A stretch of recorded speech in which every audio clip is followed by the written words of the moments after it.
G'day, and welcome to the first video in a YouTube series where I hope to bring you guys a bit of information around how to increase your stream quality.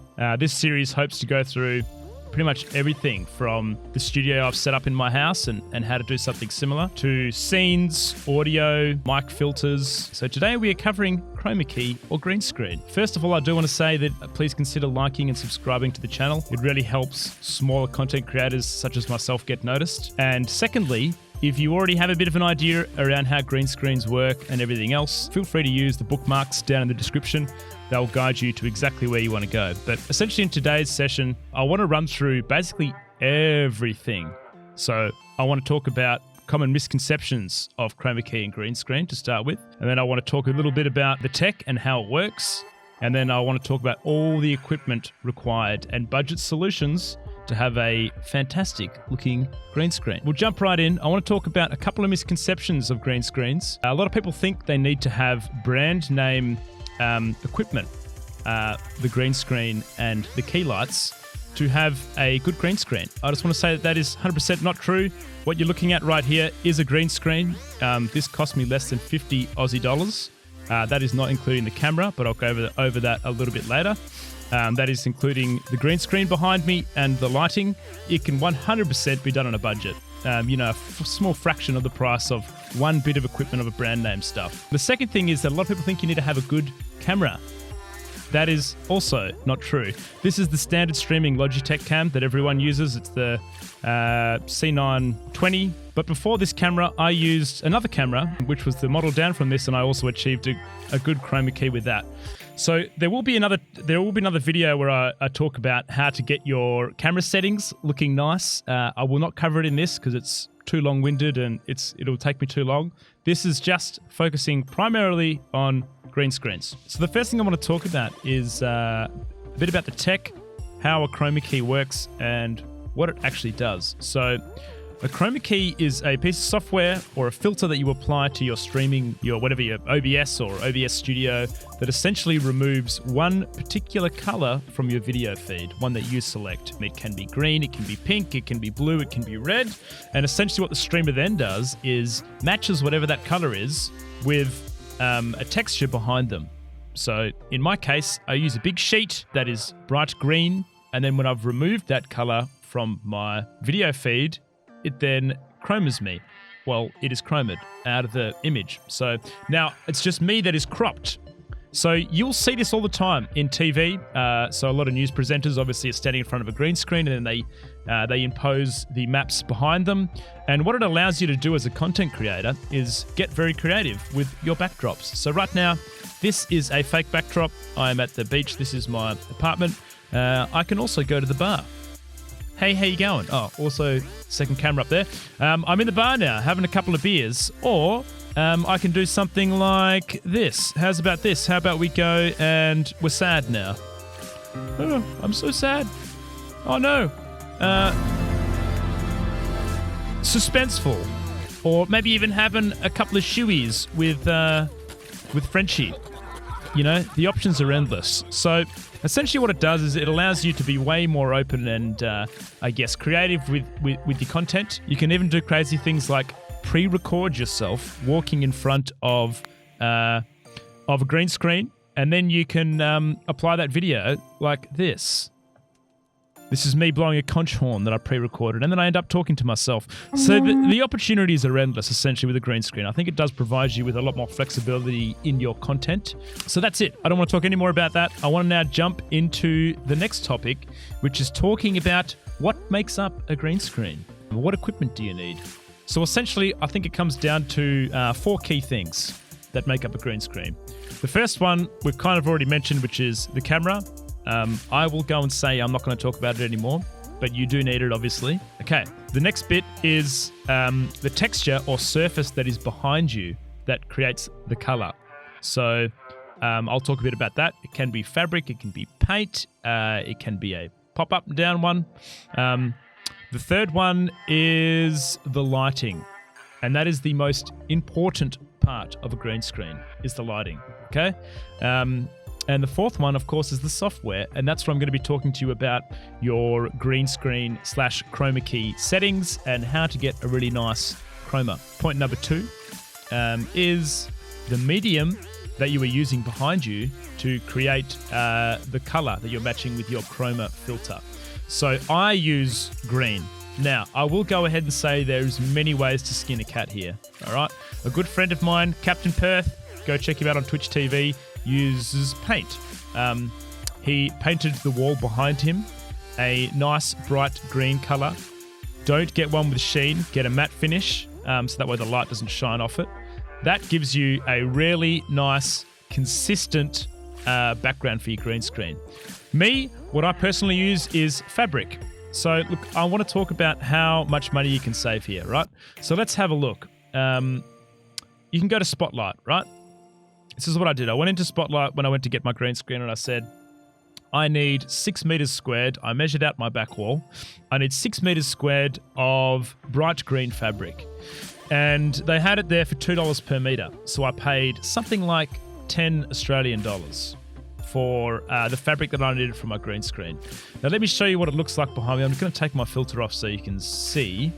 But essentially this is it, right? Green fabric that sits behind me. Now the way that I put this up, and it can be done anyway, is I bolted it into the corner of my back walls, right? It is bolted into the wall. It is not moving. If you can't bolt it into the wall, then I've seen people basically get 2 upright stands and hang the green screen over it, put it behind them.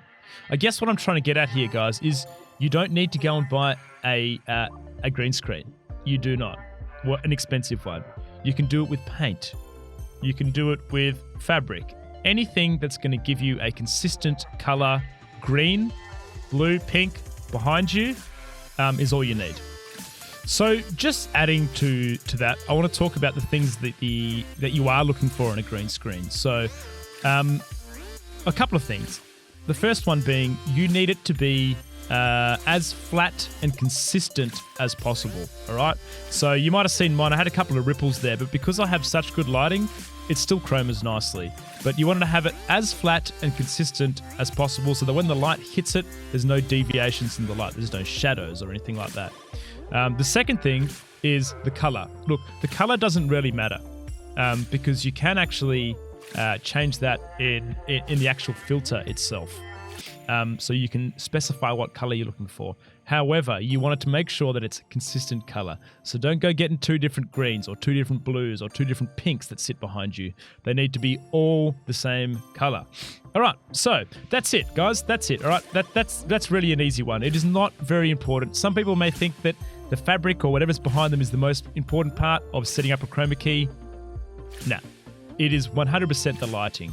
And that's what I want to talk about now, is the lighting. Point number 3, by far the most important part of your green screen, which is your lighting. All right, so I use, and I'm a massive advocate for these, softbox lights. They are marketed commonly on the internet as studio softbox lighting, okay? I have 2 of these, one of them that you can see up here, and I have another one over this side, all right? Now, I will say this, okay? The requirements of your lighting before you go buy things, you need at least 2 lights, okay? And the reason why I say that is a lot of people try to run their streams or their chroma keys by just having one central light. And essentially what happens there is it is prone to creating shadows. So if I'm standing in front of it, behind me there's going to be a shadow cast on my green screen, and you'll see it on their green screen. You'll see that it doesn't look quite right, it looks a little bit dodgy. And that's why you need at least 2. Now, I will say, ideal situation is to have 3 lights, okay? 2 in front of you and 1 actually pointing behind you.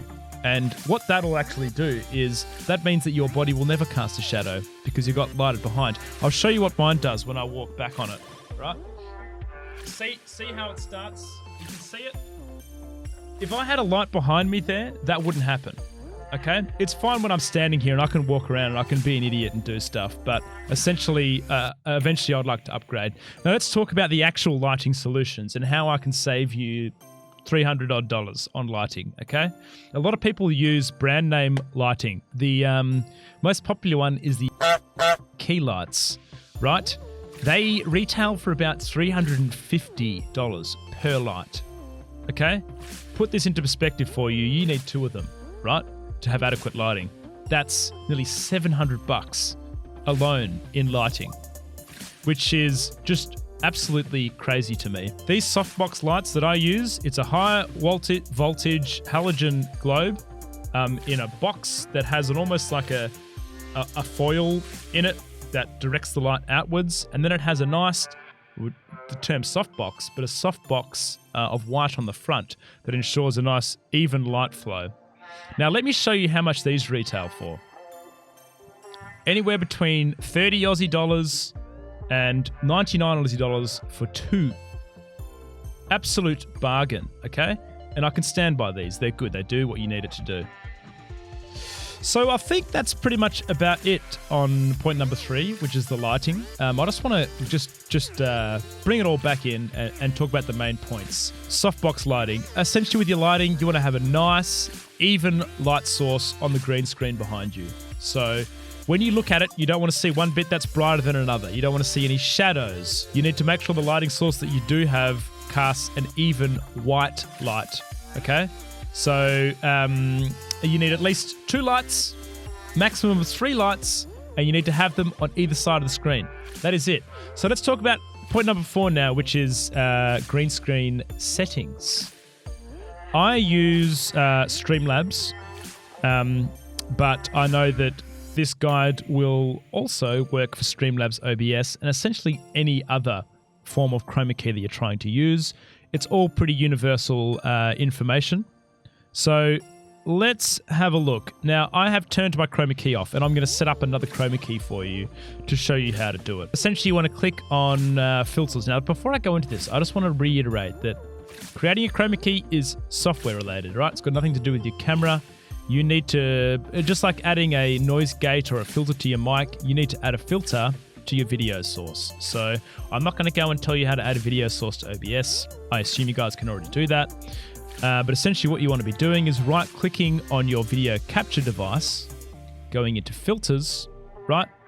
And then down the bottom here, there'll be a little plus. Now, I've left my old Chroma Key there. That's okay. I've got it turned off. So add in here, and you're looking for one called Chroma Key. There it is, Chroma Key. Let's go Grizzly to new. Grizzly to new. Now, the first thing I'm going to get you to do is the top box. All right, it is already set to green, but what you actually want to do is go custom, okay? What this essentially is doing is you're telling it what color your green screen is, all right? You're telling it what color to chroma out. This is the probably most important part of this to get this bit right. So what you should do is tick off the eye so it turns your chroma off, okay? And have a look at the green that's behind you and match it to the color that you're setting it to as best you can, okay? So get on the greens. Here we go. I'm going to get on this green here, and mine's probably a little bit darker than that. It's probably around, no, that's not very good. It's probably around here, I'd say. Around there. That looks pretty good there. That green there matches up to my background quite nicely. Go okay. All right, so let's change that now, right? A reasonably dark green screen. Custom. Okay, now, color spill reduction, guys. Don't use it, all right? Don't put color spill reduction on. Leave all this bottom stuff off. Smoothness, okay? You don't want it. You don't need it. And then it's just this bar, top bar, similarity, okay? Now you can drag this around and you can see when you will start chromaing if you turn it on. I'm an idiot. Turn it on, okay? Now find the sweet spot, right? Find a sweet spot. So it looks to be for this particular chroma around the 223 mark. Let's go 224, 225. There you go. All of a sudden, we have just created the perfect Chroma Key. Well, I think that's it for us today, guys. I just wanted to point out that following a guide like this can really save yourself upwards of, $600-700 in equipment to achieve a similar result. So if you enjoyed the content today, guys, please like and subscribe. It really helps me identify what content you enjoy. If you have any questions, all right, I don't care how stupid it is, please hit me up. You can join the Discord.